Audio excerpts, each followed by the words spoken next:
বাংলাদেশের সকল লোক খুব কষ্টের মধ্যে জীবন যাপন করেছে। আপনার সবাই নাই ব্যবসা নাই খাবার, এরকম একটা অবস্থা আমাদের সকলের গিয়েছে। আমাদের সবসময় মানুষকে বলতেছে আমাদের বিপদে আপদে থাকার জন্য।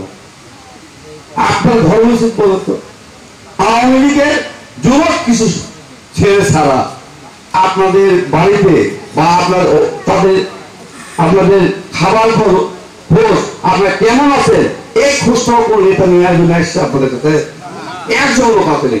আমাদের উন্নয়ন কি, আমাদের অপরাধ কি? আমরা তো বারবার ভোট দিয়েছি, সেই মানুষগুলো শুধু ভোটের সময় ভোট নেওয়ার জন্য আসবে, আর ভোট শেষ হলে আমাদের চিনবে না। এটা তো হওয়ার কথা না। বঙ্গবন্ধু তো এটার জন্য রাজনীতি করেনি। বঙ্গবন্ধু রাজনীতি করেছে দুটি মানুষের, সকল মানুষ একভাবে জীবনযাপন করবে, মোটা ভাত মোটা কাপড় করবে, এটা বঙ্গবন্ধুর আদর্শ ছিল।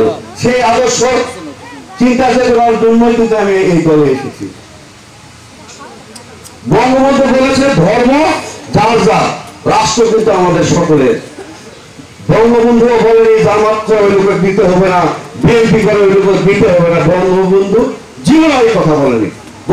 বঙ্গবন্ধু সবসময় বলেছে সবাই এক কথা, সবাই একসঙ্গে, বাঁচলেও একসঙ্গে, মরলেও একসঙ্গে। আমাদের কিছু মানুষ বিভিন্ন সময় আমাদের ব্যবহার করে নিয়েছে। আপনাদের কাছে আমার অনুরোধ, এই জয়পুরহাট পৌরসভা 52,400 ভোটার, জয়পুরহাট পৌরসভার মধ্যে যদি বৃহৎ আকারে হয়নি। আল্লাহ যদি তৌফিক দান করে, আপনারা যদি আগামী 28 তারিখে আমাকে ভোট দিয়ে নির্বাচিত করে, আমি আপনাদের সন্তান হিসাবে কথা দিয়ে গেলাম, আমি আপনাদের সঙ্গে মৃত্যুর আগ দিন পর্যন্ত কাজ করবো ইনশাআল্লাহ। আপনাদের সকল বিপদে আপদে আমাকে পাশে পাবেন।